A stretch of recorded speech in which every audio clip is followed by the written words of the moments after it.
અંકલેશ્વરની નહેરમાં chemical કાંડ બાદ એક્શનમાં આવી છે પોલીસ।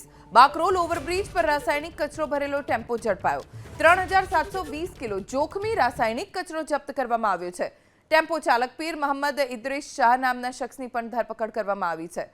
બાકરોલ ઓવરબ્રિજ ઉપરથી રાસાયણિક કચરો ભરેલો ટેમ્પો ઝડપાયો। હવે રાસાયણિક કચરાનું તેઓ શું કરવાના હતા? 3720 કિલો જોખમી રાસાયણિક કચરો છે, જેને લઈને પોલીસે વિગતો એકત્ર કરવાનું શરૂ કર્યું છે। અંકલેશ્વરની નહેરમાં કેમિકલ કાંડ બાદ એક્શનમાં આવી છે પોલીસ। બાકરોલ ઓવરબ્રિજ પર રાસાયણિક કચરો ભરેલો ટેમ્પો ઝડપાયો। 3720 કિલો જોખમી રાસાયણિક કચરો જપ્ત કરવામાં આવ્યો છે। ટેમ્પો ચાલક પીર મોહમ્મદ ઇદ્રીસ શાહ નામના શખ્સની પણ ધરપકડ કરવામાં આવી છે।